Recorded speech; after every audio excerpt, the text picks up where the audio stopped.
Good evening, everybody, and welcome back to the Penn State Turf Club. For those of you who don't know me, my name is Kyle Masters, and I'm the president of the Penn State Turfgrass Club, and I'll let the other officers introduce themselves as well. My name is Peyton Quistad, and I am the vice president. I don't think Nate's in here yet, Nate Moore is here. My name is Nate, and I am the social media manager. Awesome. We got two coming in late. But before we get started, just a quick announcement. The pre-order sale, we just got all the items in Friday and they were shipped out yesterday. So if you did order some stuff, they should be coming in within the next couple days. So just want to say thank you for your patience, and I hope you enjoy the swag. It came out really well. Tonight, we have a very special guest. We are joined by Stephen Spatafore, superintendent at Contra Costa Country Club in Pleasant Hill, California. And Stephen will be talking about warm season grass removal program. So welcome, Steve, and thank you for joining us tonight. How's it going, everybody? It's great to be here. Great to talk to you guys all. I'm not a Penn State alumni. I'm probably one of the few Cal Poly alumni that have graduated the university in the last 5 or 10 years. But I just wanted to take some time to share kind of some knowledge that I've gained over this past 2 or 3 years of my career with you guys. I understand how important networking is. And being that I'm a recent college graduate, I graduated in 2019 from Cal Poly, 2018 from Cal Poly San Luis Obispo. I always like those opportunities to hear from the people that were kind of within the same age group that I was, because I know we're all different generations, have all different ways of doing things and progressing through their careers. So I just wanted to share with you guys some tidbits, and also share some knowledge that I've gained over the last 2 years with this project. Being that Penn State's up in a kind of northern climate, you guys probably aren't extremely familiar with some warm season grass removal programs that a lot of us here have out in the West Coast transition zones, being that we have every type of climate imaginable within 3-hour drive of me. I can be up in the mountains in places that are buried under 2 feet of snow, and a couple more hour drives, I can be down in Palm Springs where it's 85 degrees today. So that's one of the cool, unique things about California, is the just vast microclimates that we have out here. But here, give me a quick second. I'll pull up the screen. I just wanted to show you my face before you stare at some slides for the rest of the time. There we go. Everybody can see that. And if at any point you have any questions at all about anything I'm talking about or anything we're doing here, feel free to either ping the chat or go ahead and ask me directly. I'm totally willing and would love to hear some questions as we go through this. So a little bit about me. I am from Yuba City, California. If you look on the map, we're kind of, Yuba City is right in the middle of the state of California in the North Valley, north of Sacramento. I went to Cal Poly San Luis Obispo, where I received my bachelor's of science in agricultural and environmental plant sciences, with an emphasis in turfgrass and sports field management. While I was there, I also focused studies in political science on public policy and creation of legislation focus, and also soil science focuses while I was there. One thing I sent over the slides to Kyle recently before the presentation, and one thing I forgot until just recently, that the photo on the bottom left is actually my grandfather, who is a Penn State alumni. So that's my one little Penn State connection, I guess you could say there. He graduated in 1947, well before any of us were alive, and he was a yell leader for the Penn State cheerleading team. So that's my one little Penn State connection, I guess you could say. We are. Yeah, we are, exactly. A little bit about me, like I said, I graduated Cal Poly in 2018. So I'm, pretty recent out of college. Been very fortunate to have some amazing internships that helped me get to this position where I'm at. I know a lot of you are just like me. I've seen some of the internship resumes that that students from Penn State have, and it's incredible, and that's really important. You know, the stuff you get from internships is very, very important. I was at Valhalla the year after the PGA, so got a lot of bent grass management experience as well as kind of reconstruction of natives. I was at Cypress Point, where we did extensive bunker renovations using historical photos of the golf course.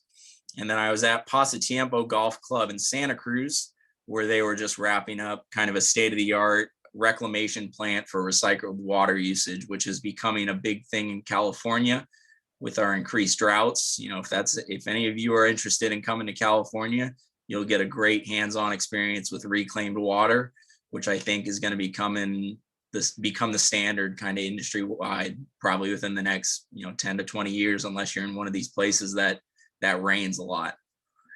While I was at Cal Poly, I spent my school years being a research assistant for 2 years for Dr. Cole Thompson, who's now with the USGA's research department. My senior year, I was the field manager for the Cal Poly baseball program. That was a really fun experience to get on the sports turf side of things. I really loved it, but I'm terrible with dirt work. Never asked me to build an infield skin or manage that. I was terrible at that. And then after graduation, I worked at Pebble Beach Golf Links for a year and a half, where I was there for the US Amateur in 2018 and the US Open in 2019. And then after that, I came to Contra Costa as an assistant superintendent. Contra Costa Country Club, we're in Pleasant Hill, California. It was founded in 1925. We're in the East Bay along the 680 corridor, if you have any familiarity at all with California. We're about 20 miles away from San Francisco. It was renovated in 2014 and 2015 by Robert Trent Jones and his firm. One of the major driving factors was over the 50, 60 years since they really last did anything, they had every single type of grass imaginable. There was no uniformity. There was no consistency. There was really nothing at all that distinguished it from any other property around here.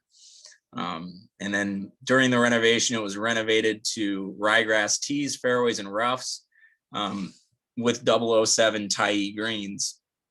And then shortly after the renovation, it was taken over daily operations by Troon Golf.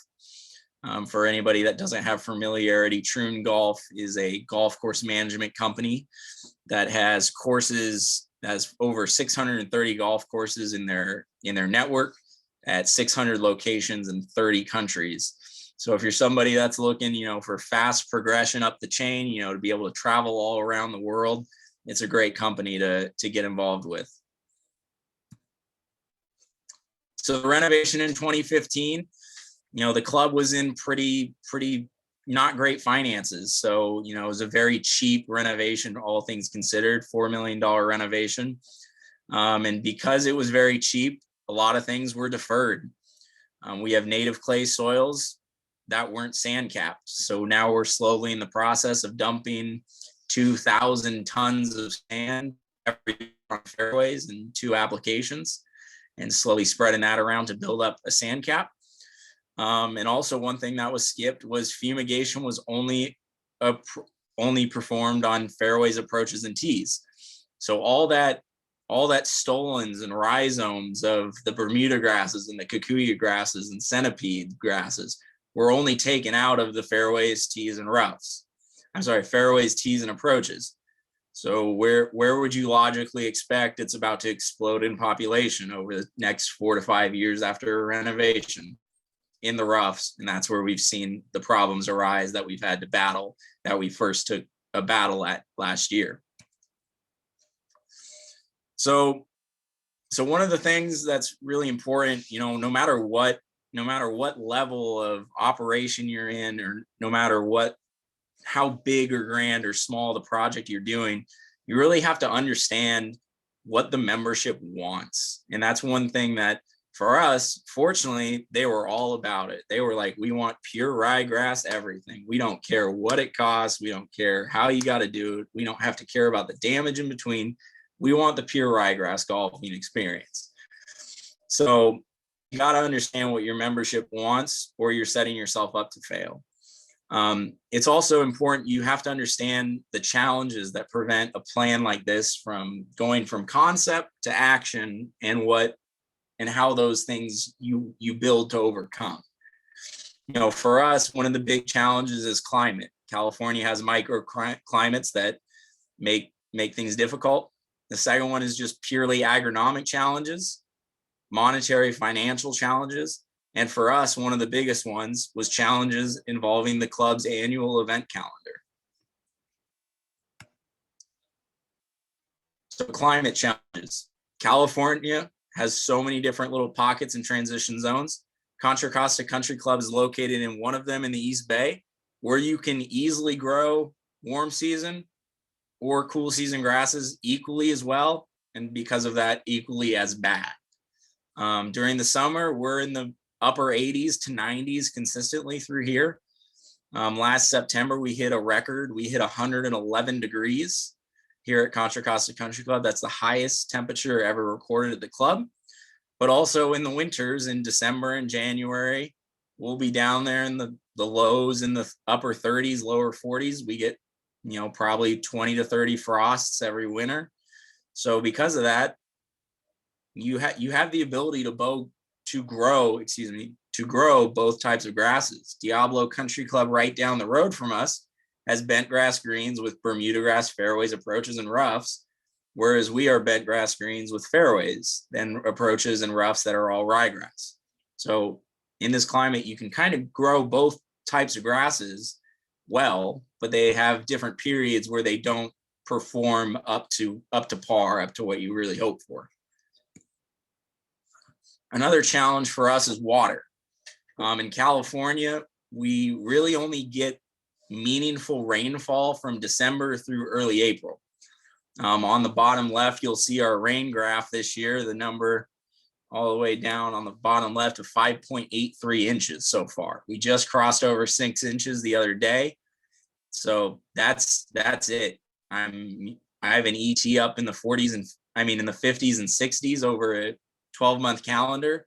So most of that water is coming from your irrigation water. It's not coming from rain. It's not like some of the places in the Midwest where you can count on a good soaking rain generally every couple weeks to help you catch up on those dry spots. So because of that, germinating ryegrass seed can sometimes be a challenge in the winter if we're not getting rainfall, because our water is so high in salts and bicarbonates, which you see on the bottom right. Our irrigation water is so high in salts and bicarbonates that it can sometimes be a challenge for us just managing ryegrass, whether it's summer or winter. And because our water is also extremely high in nitrogen, you can see steady, rapid growth and expansion of Bermuda grass and other warm season grasses in the summer. When it's 90 degrees, it's thriving, loving life, and you're basically fertigating it every single night when you're throwing water out there. So that's another challenge that we face here with controlling these populations. And then another one, and I would argue generally this is the biggest one at any club, is the financial challenge. For us, our yearly pesticide fertility budget is $190,000. So to pay for $10,000 of product for this spray, I have to find a way to justify a 5% increase in my budget in that line item. I have to find a way to offset it somehow. And then because of that, if you're going to kill a lot of grass, obviously you need to find a way to grow it back. And so you're looking at, $10,000 to $15,000 of seed on top of what we already throw every single fall when we overseed our golf course. So again, you have to really think about, how do you sell this to your board? How do you sell it to your greens committee? It all goes back to understanding their vision. And for us, the vision was just a pure ryegrass golf course. And for us, probably the biggest challenge to wanting to spray out roughs previously is that our largest member events are always in September and October. In September is our Diablo Vista Classic, which we have. It's a member invitational with guests from all over the Western United States. We have guests from Arizona, guests from California, Washington, Oregon. And then in October, we have our Women's Golf Association Invitationals. So the membership doesn't want to be the most aesthetically impacted right during the middle of their biggest events. So for us in California, COVID presented an opportunity. The opportunity was, we knew come May and June of 2020 that we don't see big member events happen. Here in California, we're still not doing shotguns. We're still not doing outside golf events because of the state's regulations. So we saw that opportunity, myself, when I was the assistant at that time in June, with my superintendent at that time, to pitch to the board, hey, here's your opportunity to go after it, to achieve your vision with the least amount of impact on your biggest events every year, because they're not happening this year. So now we kind of, we understand the challenges of what we're dealing with. Now we're going to just talk a little bit about the spray program itself. We did a 2 application series in September and October of 3 different products, Drive, Pylex, and Turflawn Ester Ultra. Those are 3 pretty common products to attack warm season grasses with out here in the West and throughout the United States. The first application we did in September was a 2 products, Drive, Pylex, and Spray 007, which is just a generic kind of surfactant to help with absorption and translocation. And I don't know about you guys, but one of my least favorite classes in college was organic chemistry. If you've ever had to take an organic chemistry class, you were probably like me and wanted to throw your textbook every 2 to 3 days at the most. And that's where, and believe it or not, sometimes the knowledge from those classes is very important. And kind of this understanding of organic chemistry and of how the plant works really helps with us formulating that plan. So in the first application, we use Drive, which is an oxidant agonist, and Pylex, which is a product that inhibits the carotenoid biosynthesis. So as I'm sure you guys all remember, or if you don't, from your basic plant production classes, auxin's role in the plant is it forms in the apical meristem and prevents the lateral growth of the plant.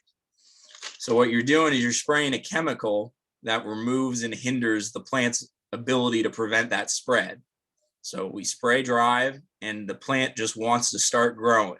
It wants to start dividing along its lateral buds and expand and expand. It's removing its capability to prevent that action. And then at the same time, you're spraying a product, Pylex, which inhibits the carotenoid biosynthesis, which harms the photosynthetic ability to form energy for itself.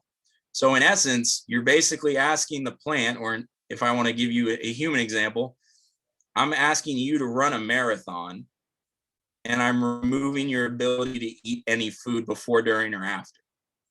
So you're severely weakening the plant's ability to produce itself energy while asking it to grow a lot. So that results in this appearance, what you see on the left.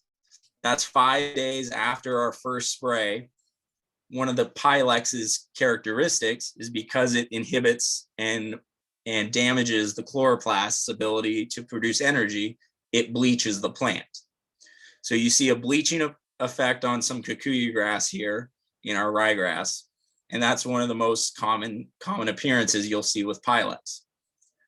And then about 4 weeks later, we go with a second application, this time involving Drive, Turflawn Ester, and again, Spray 007. Now, both of these products are oxidant agonists and synthetic auxins, which again, just supercharge the plant, getting it just growing, trying to grow. Because the point of this is, for anybody that's worked with Bermuda grass in a place maybe like Arizona or down south, all July, August, September, it's preparing for overwintering, for dormancy. So it's storing up all the carbohydrates in the plant. And then basically what I'm doing through this spray program is making it expend and use all the carbohydrate storages that it has in order to try to keep itself alive and keep growing. But then what happens is you get to winter and it has nothing for it to survive on. And if you get a nice, typically very cold winter, which we're fortunate to have, it's going to come out of spring extremely weak and have a less of a chance of growing back through dense ryegrass foliage. So here, I'll show you, we got 2 photos. The left is a week after the first spray. You can see the bleaching effect and all the warm season grass that's throughout there. This is in mid-September. And then the photo on the right is a photo from about a year and a half before, showing how fast the product truly spreads because of our irrigation water and warm climate during the summer. Is there any questions really at this point? Stephen, I have a question for you. Yeah. When you were doing these applications, did you have to be very knowledgeable of, like, I guess, the temperature duration during these times with when you're applying these? Like, I'm not really familiar with the temperatures in California besides the graph you showed. Yeah. So to be honest, it's a gamble. When you start, you have to predict when you're going to start losing the temperatures, because you can't spray Bermuda grass to kill it when it's starting to go into dormancy, which is why the first spray is in September and the second spray is in October. Because if you tried to have the second spray in late October, early November, you're starting to get to the point where the plant is starting to go into dormancy. And if it's going into dormancy, it's not going to take up that product that you want to kill it, which is why you see some places in Arizona, if anybody's ever worked in Arizona, they can drive their golf course and spray Roundup in January if they didn't overseed, and it'll just kill all the POA and the Bermuda grass will be totally fine. So there is that temperature dependency. You need it warm enough that it's still growing, but you don't want to spray it in the beginning of the year because it'll have all summer long to bounce back, basically. And, the biggest thing from this experience I would share with you is always do a test tank. Take it to heart, do a test tank before you spray a whole property. Fortunately, my test tank was good. I had no issues with it, but I've seen examples where people think they have great rates because they've used it at other properties and they've thought, hey, I've done this before, I've sprayed it at a different property. Every property is going to be a little different. So always, whenever you're going to do something that especially involves herbicides, do a test tank on a section of a hole before you're ever the one to just pull the trigger and spray a whole property, because I've heard horror stories sometimes. So did that help answer your question at all a little bit? Yeah, thank you. Okay. So here's, the left side of number 9. You see the bleaching effect all throughout that cart path edge. And some of the yellowing you see on the other side of the far side of the cart path is a little bit of a phytoreaction that was observed throughout the golf course. One thing you can't tell looking at these photos is we sprayed, I don't know if you saw it on the news at all, but there was a period in California where basically the whole state was orange. In September, because the smoke and the wildfires were so bad, the sky was orange. And basically our evapotranspiration rate in the middle of September was 0.01 for those days, which is unheard of. That's ridiculously low. So we did observe a little bit of phytoreaction from what we believe and what the Syngenta and BASF reps who I've talked to after the fact believe was maybe the chemical just sitting on the leaf tip for a little bit too long and just burning a little bit. Everything bounced back, but it took a couple weeks before the yellow disappeared from all the leaf blades. But again, rely on your field reps, your tech reps. They're an incredibly important resource you have. The day I went out and sprayed my entire property in the middle of the wildfires, I gave them all a call and said, hey, do you think you're going to see any reaction with this? They at the time didn't hadn't seen anything. So it's always good to have those relationships that, after the fact, I called them up and was like, hey, just so you know, next time if someone asks, we saw a little bit of phyto tip burn, but it's one of the, sometimes that was an unknown for all of us in California. I'd never seen it that smoky. And I've lived in California my whole life, really, except for the time I was at Valhalla. So here's a photo of our 10th tee surround and clubhouse area. You can see that whole hill surround, which was all kikuyu grass and centipede grass, turned yellow, the bleaching white effect, and then eventually turned to brown and died out. And here's a great kind of bleaching effect on some Bermuda grass that was on the 7th rough.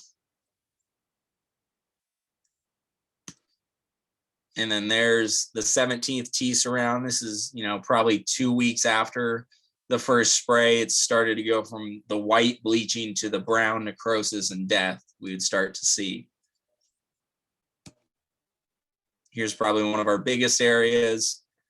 15 rough, that was about 50 to 75% centipede grass and kikuyu grass.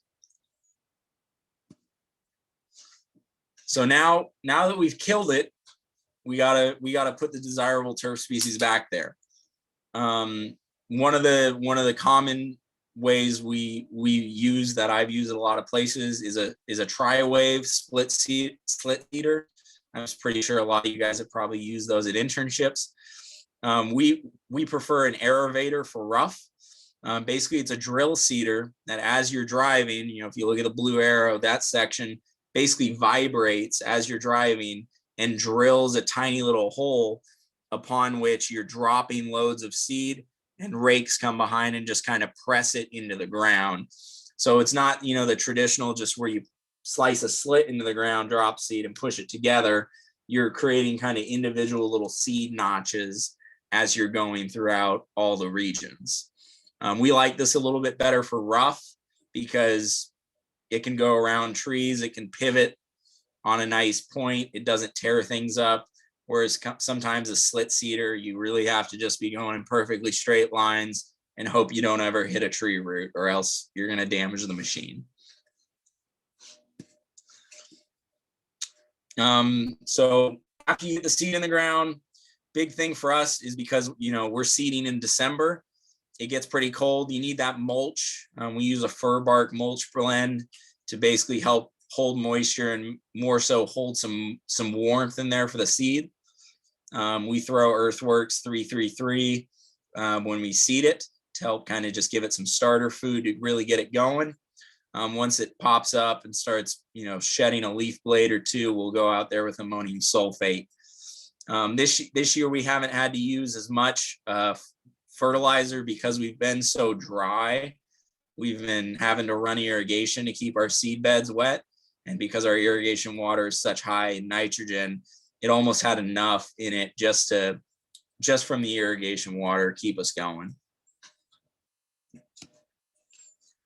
So now this is the one thing that shocked me even the most, when I was going back through this a couple weeks ago, taking photos for our memberships, was seeing the progress we made.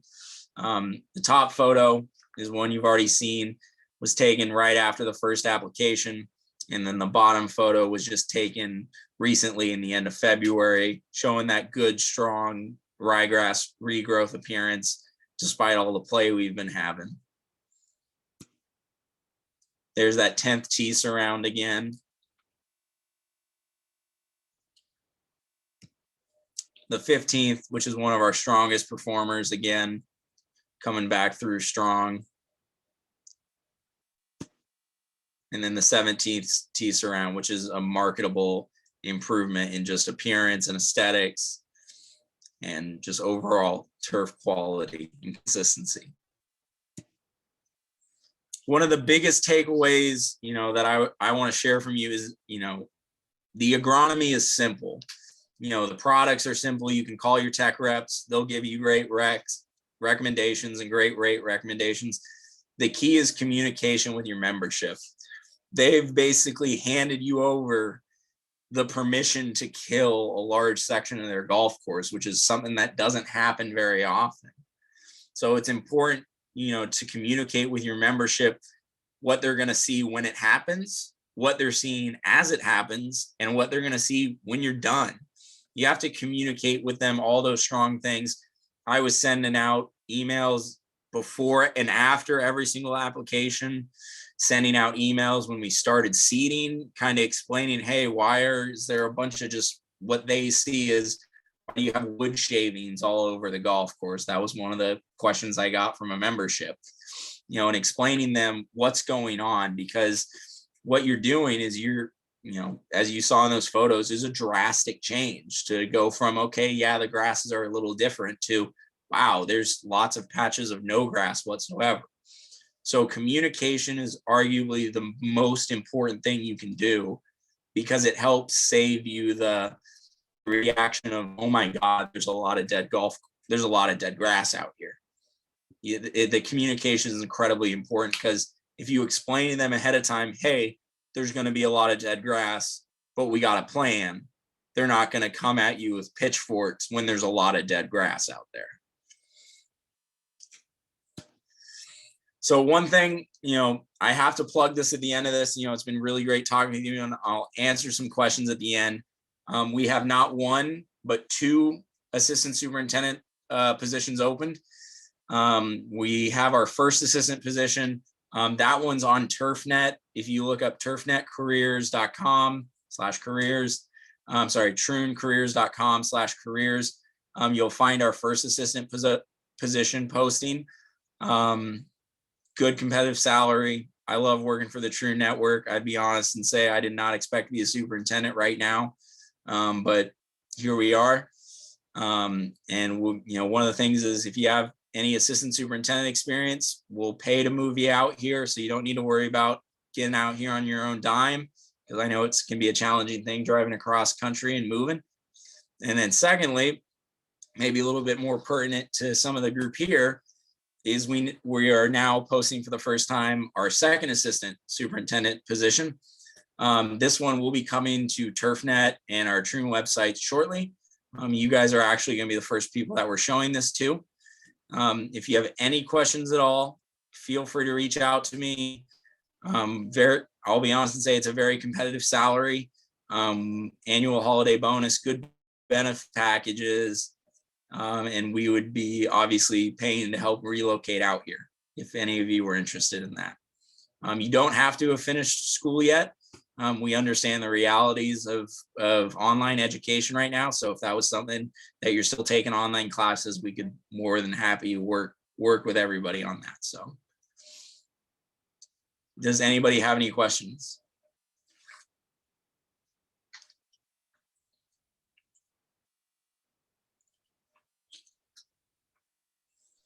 I got one, Steven. Yep.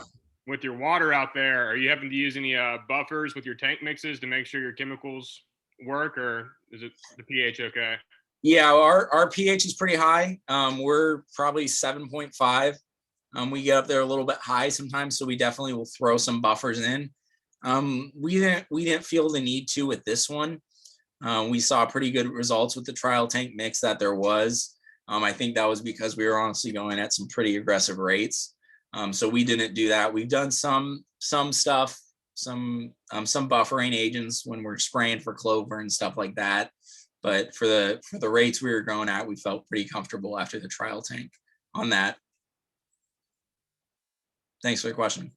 Thank you.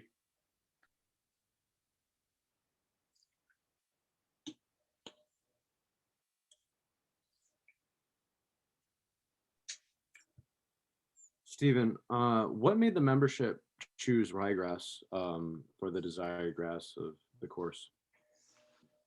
Yep.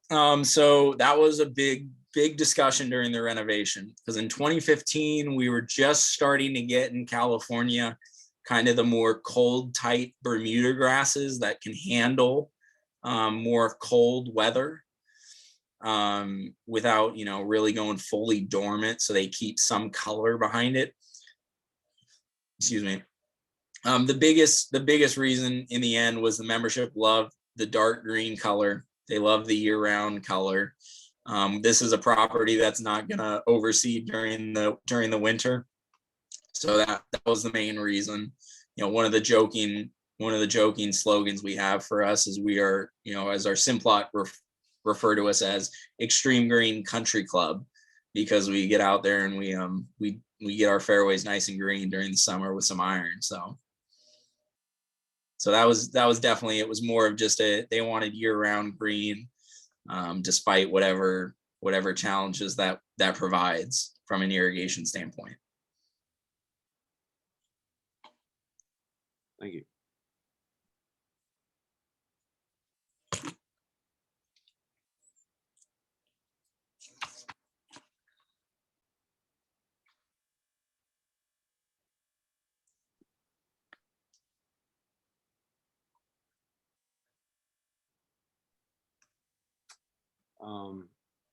If anybody has any last minute questions, I'll keep the recording going for a minute. You know what, and I will say, you know, if anybody has any questions ever in the future, you know, my email address is right there. You know, I'm pretty active on Twitter. I respond to DMs. My DMs are pretty much open for anybody.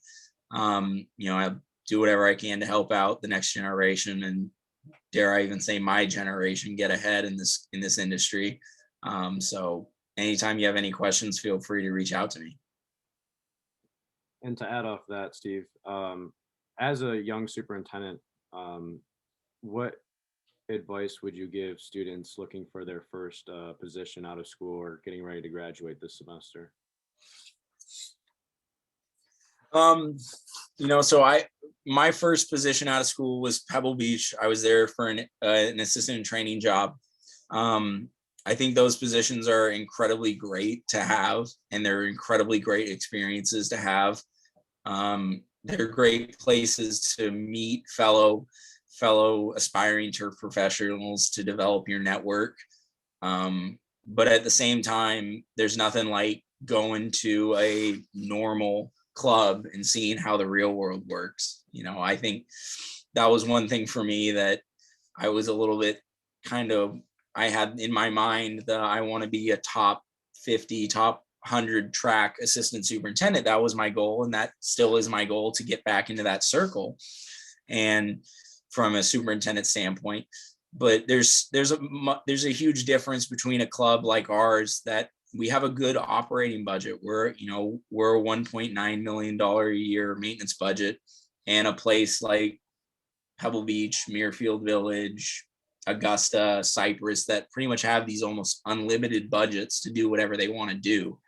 They're great places to go for AIT jobs, but don't feel like you're ever stepping out of the top 100 to get an assistant job and think, oh, I'm never going to get back there. You know, my previous superintendent, Ryan, was the superintendent here, and now he's the director of agronomy at Whisper Rock Golf Club in Arizona, which is a top 100 platinum club in the world. You know, it's not, you hear a lot of talk sometimes from older superintendents and people that, hey, you got to go top 100 and just kind of grind your way slowly up that ladder. When I don't think that's as true nowadays, when you can kind of go out there, cut your teeth, show you can do sometimes more with less, and then go back into the group that way.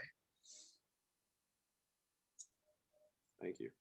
I don't know if that was an answer or anything, but I think to kind of just go a little further on that, find people you want to learn from, I think is the biggest thing. There's so many jobs. There's 300 first assistant, second assistant, or AIT jobs on TurfNet today. I know I'm trying to hire 2 of them, so it's a challenge. But find somebody that you want to learn from.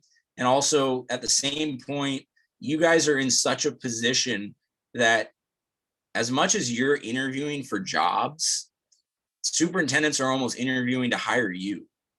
So know what you want for your experience, and find a person who's going to be willing to push you in your career growth, who's going to let you take those challenges that you want to do. Don't just settle for a job because it's at a place. find the person who's going to help you in your career growth and development.